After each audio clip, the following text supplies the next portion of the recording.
Hello बच्चों, let's see the given question. The question says a circular disc reaches from top to bottom of an inclined plane of length L when it slips down the plane. If it takes t second, when it rolls down the plane, it takes alpha by 2 raised to 1 by 2 t second where alpha is dash. So for this question, जो key concept यहाँ पे we need to understand is the concept of rolling on an inclined plane. Rolling on inclined plane and precisely we are talking about the pure rolling का case.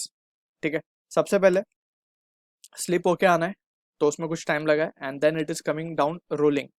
ठीक है, तो rolling के लिए सबसे पहले हमने एक केस ऑलरेडी हमने पढ़ा हुआ है, जस्ट यहाँ पे हम थोड़ा सा रिकॉल करके उसका फॉर्मूला देख लेते हैं. तो if it is rolling down, ठीक, इस तरीके से रोल डाउन कर रहा है, angle over here is theta, तो इसका जो एक्सेलरेशन हमने देखा है that is given by the expression g sine theta upon 1 plus k square by r. Right, ये फॉर्मूला हमने इसका देखा हुआ है.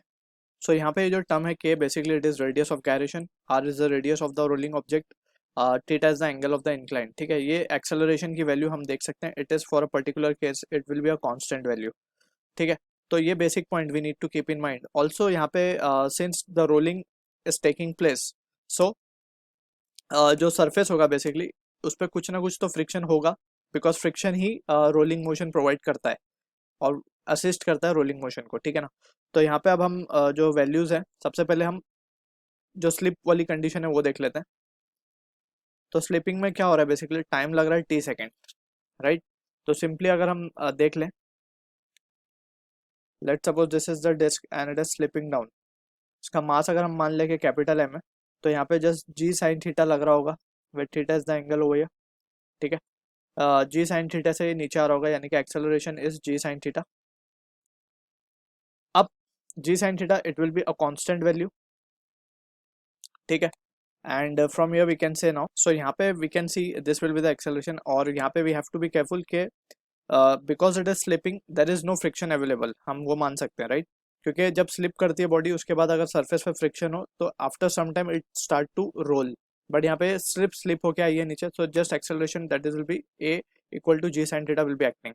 ठीक है, for the second case rolling के लिए हम डायरेक्टली एक्सेलरेशन का एक्सप्रेशन ऑलरेडी लिख चुके हैं, that is g sine theta upon 1 plus k square by r square.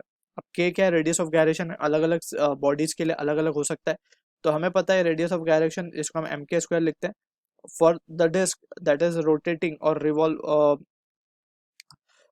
Means rotating about its centre point perpendicular to its plane, उसका जो moment of inertia हम लिखते हैं that is M R square by 2. तो यहाँ से compare करने पे के स्क्वायर की वैल्यू आर स्क्वायर बाई 2 आ रही है, तो के स्क्वायर की जगह we will substitute r square by 2, तो फाइनली इसका रिजल्ट आएगा 2 जी साइन थीटा बाई 3. ठीक है, ये एक्सेलरेशन हो गया, इसको हम बोल रहे हैं ए डैश. ठीक है ना, अब ये दोनों के एक्सेलरेशन हमें मिल चुके हैं. नाउ वी कैन सी के फर्स्ट केस में अगर हम देखें तो डिस्प्लेसमेंट एस मान लेते हैं, जो कि एल है, बेसिकली लेंथ एल कवर कर रहा होगा ये.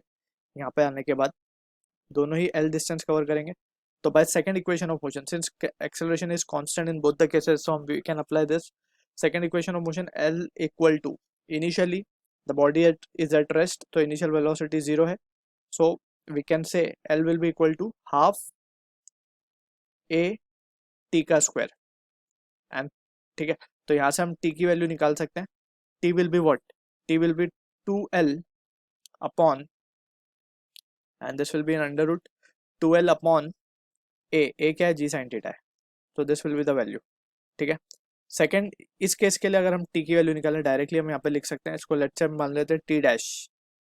तो t dash will be what, it will be under root of 3l upon, यहाँ पे हम ए की वैल्यू लिखेंगे, it will be 2 g sine theta, 2 g sine theta by 3 ऊपर सब्स्टिट्यूट शिफ्ट हो जाएगा, बेसिकली 3 ऊपर शिफ्ट हो गया, एक 2 ऑलरेडी है ऊपर, तो ये 6l हो जाएगा. ठीक है ना, लेंथ सेम है 2l और ये 3, ठीक है 6l, तो this will be the value.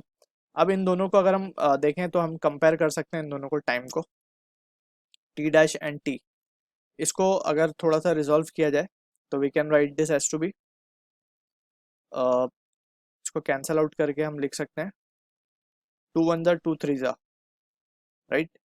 और जस्ट हम इसको थोड़ा सा इस तरीके से लिख देते हैं ताकि we can write t dash in terms of t। इसको हम इस तरीके से लिखते हैं 3 into 2l upon 2g sine theta.